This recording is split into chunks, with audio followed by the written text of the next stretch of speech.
Hello, beloveds.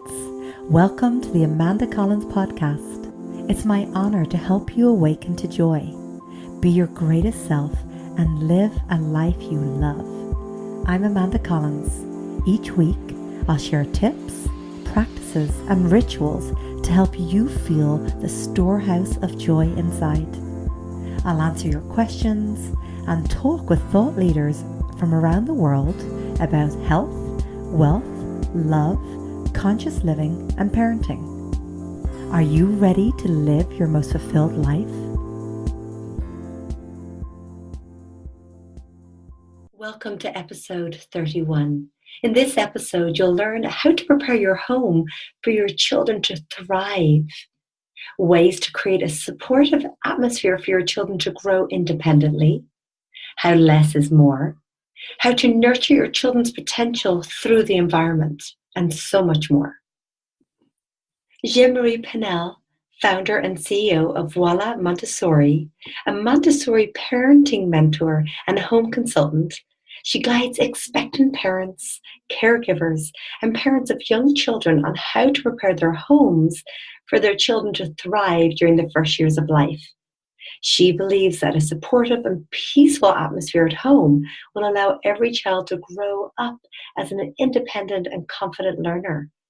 Jeanne-Marie gives talks locally and internationally, where she combines her three passions: Montessori, conscious parenting, and positive discipline.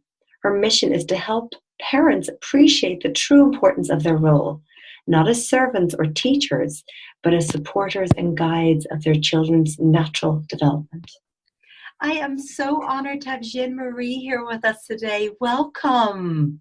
Well, thank you for having me, Amanda. It's a pleasure to be here with you. Oh, I love you so much, and I am so grateful for you and our relationship. I feel like over the years that we've known each other, we've just kind of gifted each other how to become a more aware, a more conscious in our environments, for ourselves, for our families. So I would love to just kind of dive in. What got you into wanting to prepare homes for families and for parents, like for their sacred babies coming in and preparing the parents? Like what got you into all of this?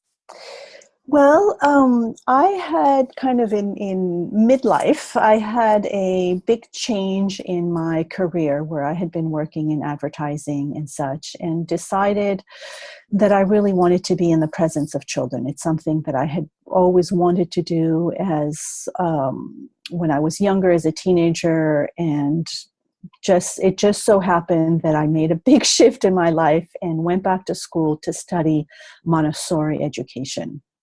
And through being in the classroom with these wonderful little beings, I was working in an environment with children between the ages of 2.5 to 6. And there in Montessori education, we talk a lot about the prepared environment. And this is what we refer to as the classrooms that we have prepared for them to satisfy their needs at different ages. And this was just a real awakening to me as to what they are truly capable of when we set up the environment for them. And from this, parents were coming to me daily asking me why their children were so different in this so-called prepared environment that they were at home.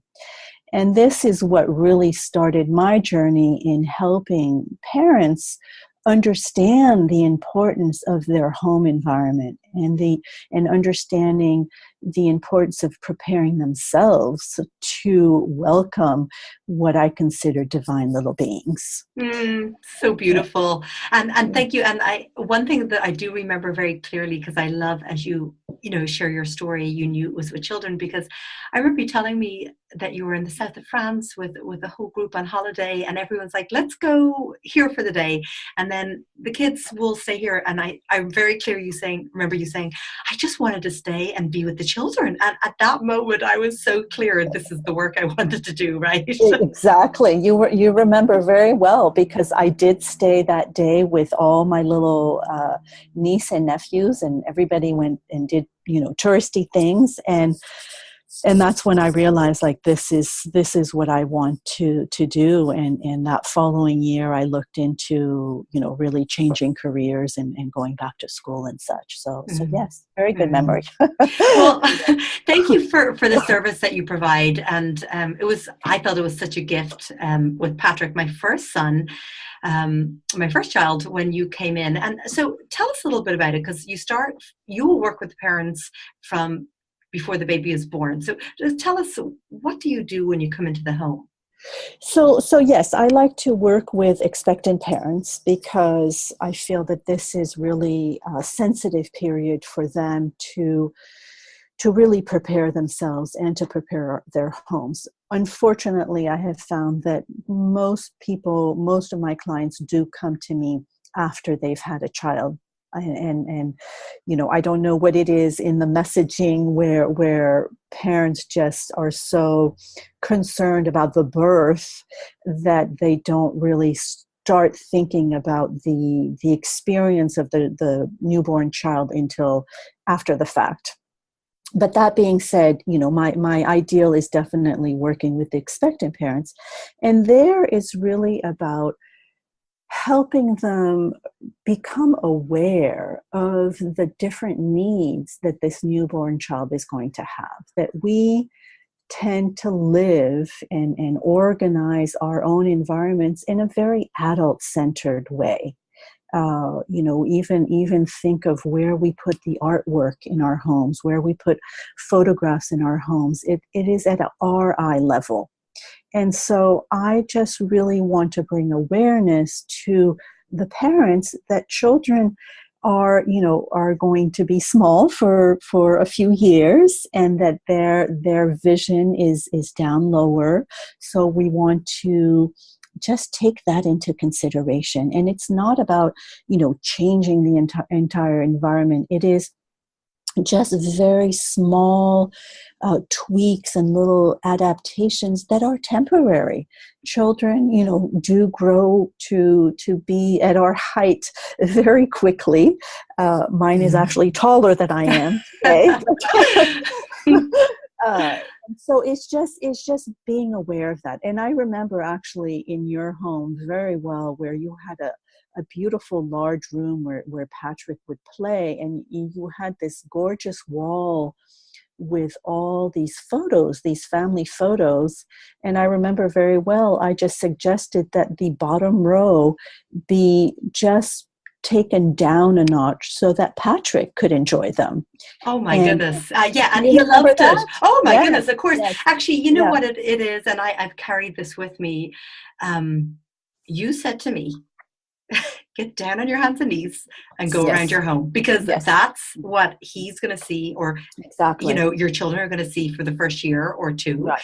And so, like, if you're just walking around looking at legs of tables and legs of chairs, like, that's not quite so inspiring. But as soon as you said, like, bring that row down, he'd be like, Dada, Mama, point out everything on the art. And then in his bedroom, you got to split this whole row. And I just got all different animals. And, I just went out to IKEA. They've got frames for €1 because they do plastic cover with wood, And so, we just did his whole little room, and he had so much fun. It was such, I feel, an enrichment for his life as well as ours to witness his joy from it.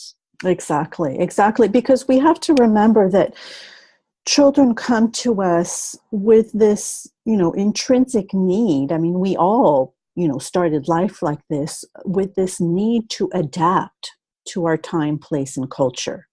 And so by preparing our homes, we are helping them ease into adapting to, this great earth. If we only have, adult things around, and that we, haven't put away items that we don't want them to touch, they end up being kind of stifled within their own environment. So I always say that we want to create a yes environment. We want to create an environment where they can safely explore, and that they have the freedom of movement within their own homes. And yes, it involves getting down on your hands and knees and seeing it from their perspective. And if there are things that you really do not want them to touch, then bring them up on higher shelves, because then you won't be worried about what they might get into and such. And it will help you also just enjoy this time where you're not so stressed and always worried as to what they might get themselves into. Yeah, I love that. And I love that because it's like consciously preparing your home, your environment. And the baby, I mean, you spend at least, and especially with a newborn and a very young baby, you're inside a lot. Obviously, we invite you to get out in nature, but think about between naps and breastfeeding and all of that, you're inside so much. And when I see a couple move in together, this is way before baby comes, but a couple Mm-hmm. moving together, say the husband, the partner, she moves into his house that he's already living in, or vice versa. I actually invite them to take everything out, and then she puts one piece in, he puts one piece in. So and it's created that way, so it's a complete balanced environment. But just think Mm-hmm. about then when baby comes, if like all that gets put in there is a crib in the corner, and the breastfeeding, that's like one little room. And so Right. what about the integration of the child in the home? Exactly. And you mentioned crib, which actually is something that I did that on purpose. I know you did. That's actually something in the Montessori home that we kind of don't really recommend. There are some situations where it would be just safer or such, but really we're again thinking about their own adaptation. And movement is something extremely important in the young human being, and in our, I mean, you and I know how important movement is in our daily lives and such, but movement for the newborn is so important. And so we want to give them the opportunity to have freedom of movement. And so the crib is something that is that stifles that movement, because it is a box that we put our children into so that we, the adult, feels safe, that we know nothing's going to happen. They are, in this container. And so what I recommend is actually to create a sleeping environment, which is actually a very low bed, low to the floor, so that if they do roll off, they're not going to roll off from very high. And they will learn that way that the bed is way more comfortable to sleep on, and that they will learn that this area is for them to relax and to sleep. So we call it, the Montessori floor bed. And I remember you did that for Patrick, and it was, I think it's wonderful. I also encourage to make it a larger bed so that if you want to lie down with your baby, you can, and so forth. But it can be done, with a crib mattress or a queen size mattress, depending on the space that you have. But It's from the beginning giving them an area, a space, a point of reference that they know this is for them to sleep, to relax. And what is beautiful about that is if you do it from the beginning, they quickly will learn that this is where they can go when they are feeling tired, and they're not dependent on you to be the detective of, oh, you're rubbing your eyes, you must be tired, here, let me put you, in the crib. Here is, when they start being a little bit more mobile, they will go to their bed to lie down. And then when they're awake and well rested, well, they get up and they, actually play with a few safe things that have been left out for them, or they will come find you. It's amazing. Not cry for help. Well, because I feel, we had the crib when you came in to visit us the first time. Yes. And it just made so much sense. First of all, just on a sleeping sense, because, we're working on, just helping him help himself go to sleep, so Exactly. when he went in the crib, it was like that was never good. But as soon as like he got his own little bed, we just did a mattress on the floor and a rug next to that, and I could lay there with him, we read a book, and then he would fall asleep, and then I would, walk in the room. And as you said, I had this very low shelf with just a couple of safe toys in there, wooden kind of natural toys. And then it'd be really funny. Like sometimes I would, go out and do the dishes or whatever. And then all of a sudden there'd be somebody tugging at my leg, and he would have woke up and made his way out, and it was perfect. Exactly. So it kind of gave him such confidence and independence. And of course, we did the same with Neve then. Wonderful. Yes. And independence is such, that's what we all strive to do. And so this is such a big step right there to give them that opportunity. And, we look at feng shui and the sacred work that you do, as well as the environment is kind of a reflection of what's going on internally. So, yes. Yeah, so I think in some ways, if you are working with people before the child is born and inviting them to set up their environment to welcome this beautiful divine being coming into their lives, in a way, it's preparing them on the inside just as much as it is their home, because, you're used to having your home a certain way. And then it's like inviting in, we'll probably get to the point where you put the mirror on the wall for the baby to see itself and everything. And so in a way, it's by the time you've invited these new items into your home, a little book reading area, all those things, it's creating this internal shift, even though, and I totally agree with you.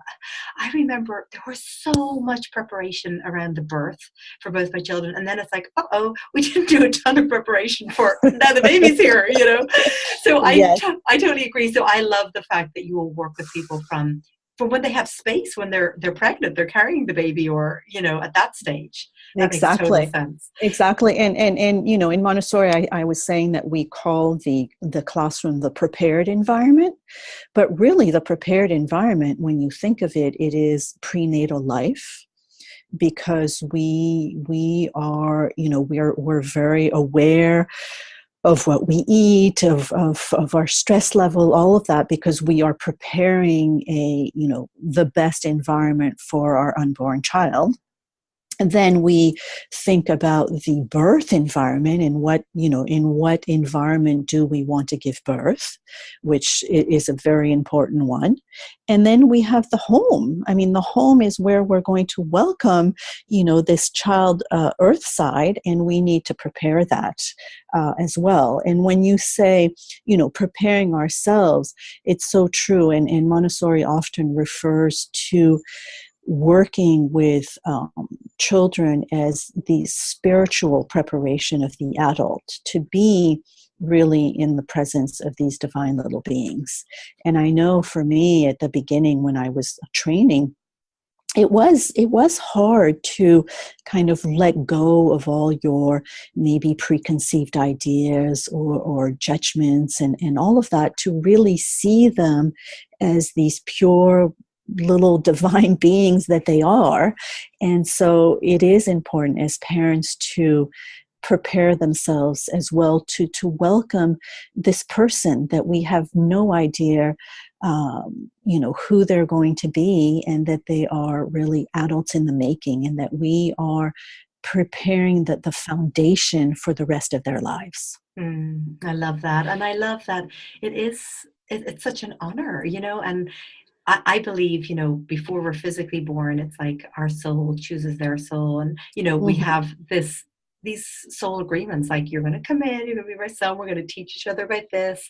And then I also really feel that it's such an honor. And I love, and I'd like to talk more about spiritual preparation of the adult, because I really felt that in my 9 months of pregnancy with both my children, like, stuff came up for me to clear, just stuff that I had to really heal so I could show up as my best self as a mother. So when you say spiritual preparation for the adult, what exactly does that mean?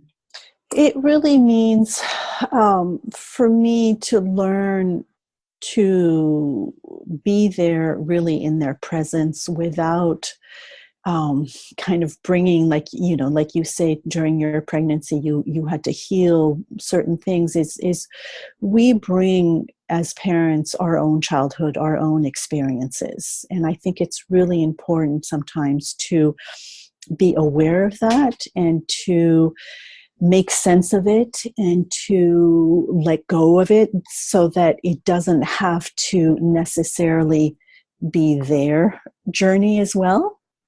So it's about, first of all, just a certain awareness of maybe how our childhood was and what we enjoyed from it and what we didn't enjoy from it and what we want to maybe repeat and what we don't want to repeat. So kind of, taking note of that.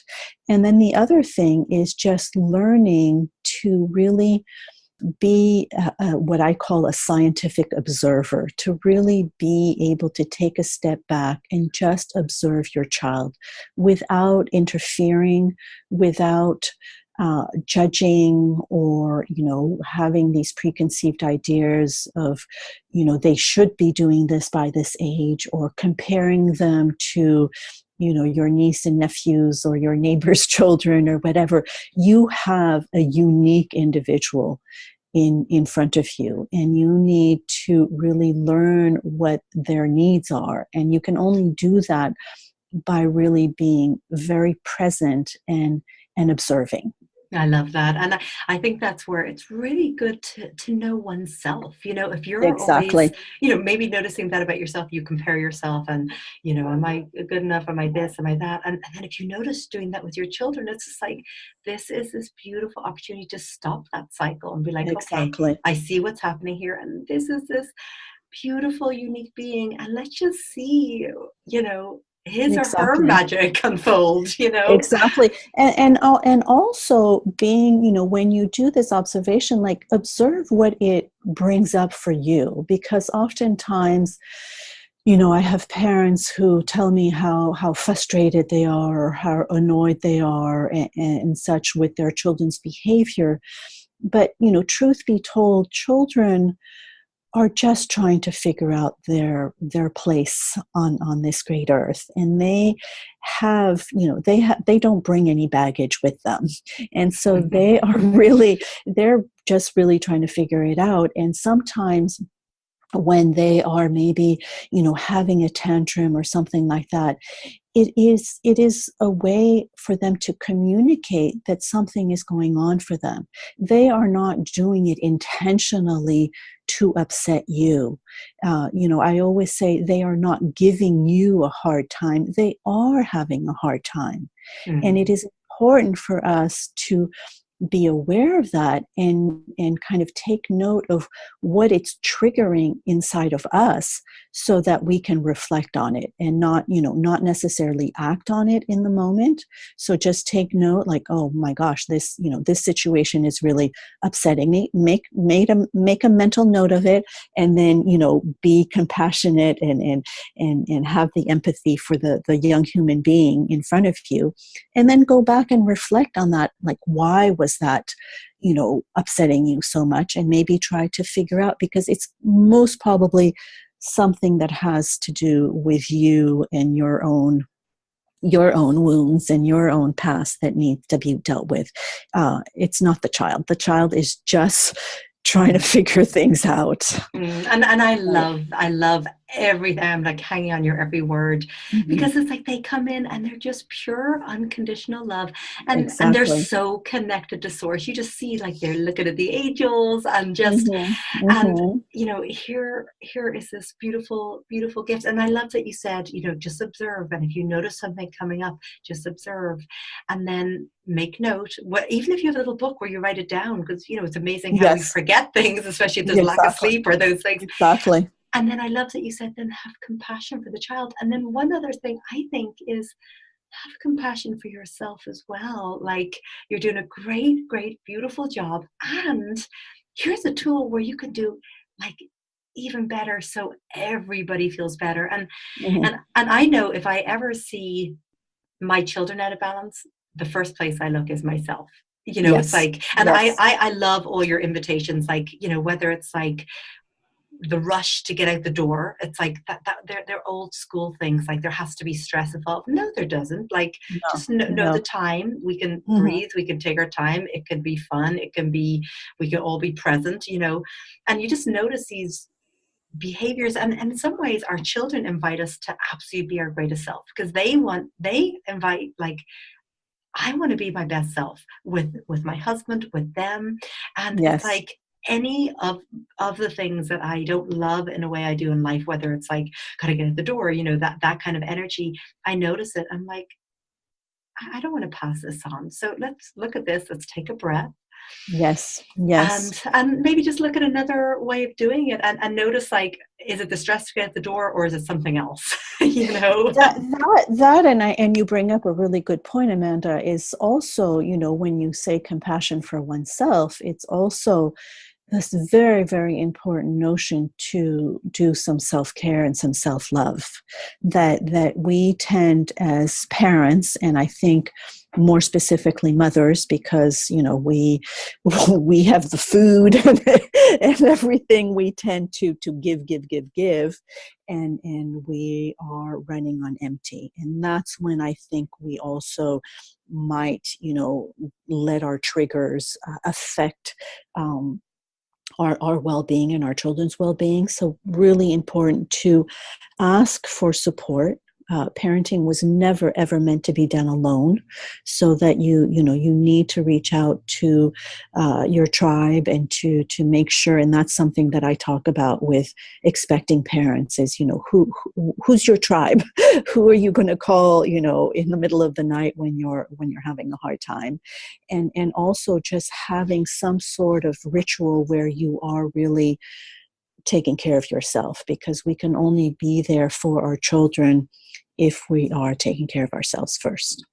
So beautiful. Yeah, there's a reason why when we're on the airplane, they say, if need be, put your own mask on first, because we're no use. And exactly. I mean, such wise words. And I agree. What's your tribe? Like, when both our children were born, we had a meal train where people can email your entire tribe and community, and for days people deliver meals and help come sweep your floor or just help you with a bit of laundry. And it's like we were not built to do this alone. We go back hundreds of years. You sat around a fire, and the aunt would be there, and the grandmothers, and and you just pass the baby, and there'd just be so much support and community. So I love that. Yes. That's so true.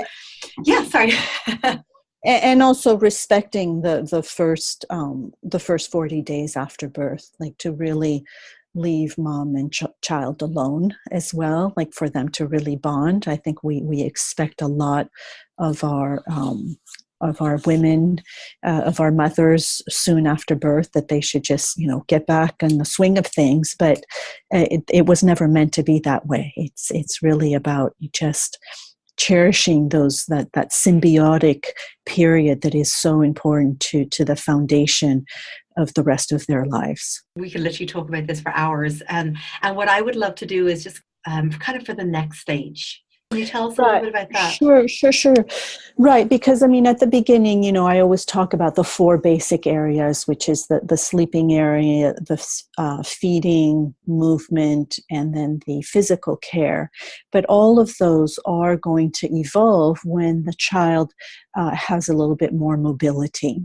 And as soon really as they start crawling and exploring a little bit more the home, we want to create spaces where they can engage in daily activities. Children will follow you and want to be with you, because we are always searching to have significance and belonging. And so when a child, even a 9-month-old who is just crawling, who follows you in the kitchen and is, pulling on your leg because they want to be a part of what you are doing. And there I really invite you to show them what you are doing, maybe engage them in an activity, maybe, have an area where they can explore safely. And one comes to mind where my son, when he was at that age, he actually had a cupboard, this kind of corner cupboard that everything in there was safe for him. He would open it, take everything out, and then crawl in and just be so happy and content because he was able to do this by himself.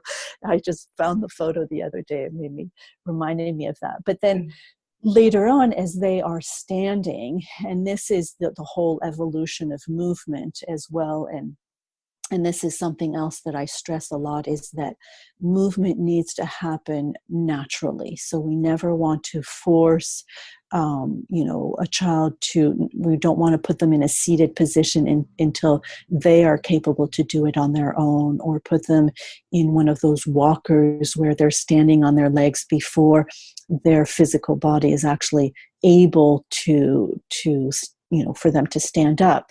So when they are naturally standing on their 2 feet, their hands are finally free for work. Their hands are no longer being used to get them around. And so at this point, it is very important to have activities for them, because, as Montessori said, that the hands are the tools of intelligence. And it is really through our hands that we create so much and that we learn so much. So I really, really encourage families to involve their children in simple household tasks, what we call practical life, and more importantly, in preparing food, because they just want to be there with you. There is so much sensorial information that they're getting from helping you, prepare a meal, whether they actually participate in the actual recipe or they're just given an activity to be there with you. It's just the fact that they are there with you, and they feel that they have significance and that they belong to the community of the family. I love that. So Yeah. yes, I go into the entire home and set up areas in the kitchen, in the bathroom, everywhere where they can, have this independence, because I saw how capable they are when we prepared the environment for them. I remember in the kitchen, we had a low cupboard. We have for the children to have all their own stuff in, and they can take it out and play it, even if it's pots and pans. And then we got the learning tower, so good. they can stand alongside you and chop, and they've got their own little mini chopping board and their own little apron, and it creates such a connection. And the other thing that I was actually really grateful for, because, I love sitting there reading and doing those other things, but, you do have to prepare a meal, and then you want them to be involved. So how beautiful. Yep, you come over here and chop with me. And they again, it's building confidence, building so many different skills for them when they can just be involved, Yes. And that's something that I hear often, though, is I have families, tell me, oh, I get so frustrated because I'm trying to make dinner and they just want to be there with me. And I said, well, yes, they're telling you something very important. They want to be there with you. So invite them in and share what you are doing with them. And that's, they're giving you a message loud and clear. Yes, I want to be there, and show me what you're doing. So don't tell them to go play or to go, be in front of a screen, because that's not what is most beneficial to them. Mm-hmm. And last of all, maybe tell us a little bit about setting up a reading area. I love what we did there. Well, to me, again, reading is something very, very important to do with your child, but it's also nice to create an environment where they can independently go get a book and sit down and look at the pictures, and they often will tell themselves stories about it. So I always like to create a little a little area, whether it be with a nice little bean bag or a pillow, or now we find some beautiful little, armchairs for children. And I just really put, a few books, maybe 3 or 4. You don't want to overwhelm them. Same thing with toys. We keep it to a real minimal. And you have books that are forward facing, that will really enable them to see the cover and intrigue them more as to the way that we tend to put books away, which is we just see the spine of the book. So we really want to encourage them to see those books. So a little low shelf, forward facing, and actually you mentioned earlier on IKEA. IKEA has, I think, taken wind of a lot of the way that the Montessori homes are set up, because we used to do it with one of their little spice racks that we would put on the wall, and now they've actually created a little freestanding, forward-facing bookshelf, which is lovely. How amazing. And that's actually where we got our little armchair, and Exactly. they're just so delighted, and it's amazing. It just invites them to read, and of course we know how amazing that is, and they just flourish, And thank you for all that you do. It's such a gift, to educate us and to support us welcoming these souls, our next generation, Yes. So, if there were new parents or even people came to you and they have like 3-year-olds, a newborn and 3-year-old, what are the 3 main words of wisdom that you would share with them? Slow down and simplify your life. Simplify the environment. I tend to go in homes, and actually that's a big thing that I end up doing before I'm able to do my work, is to declutter. We tend to think that our children need more and more, expensive toys, when really they do not.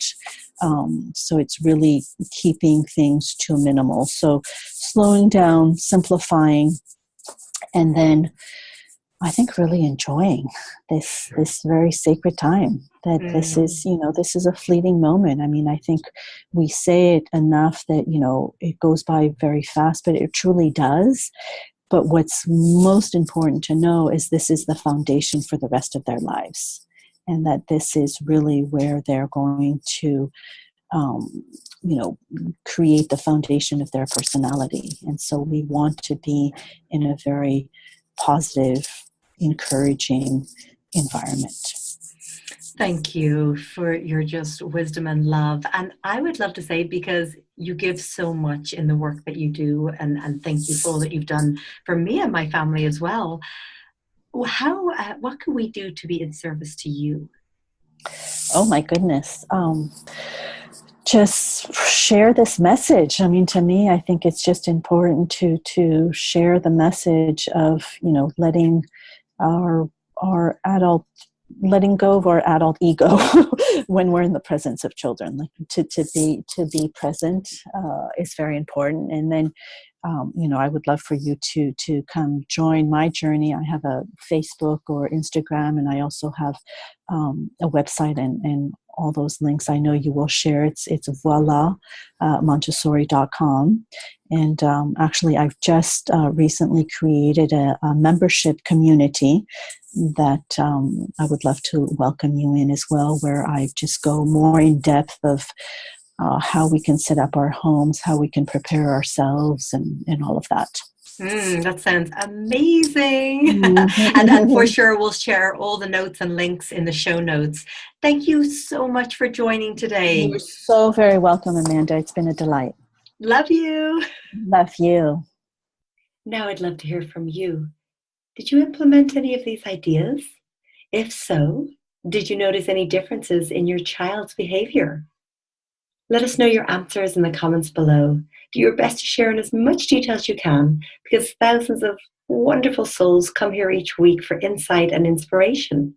And your sharing may be just what someone else needs to hear to have their own breakthrough.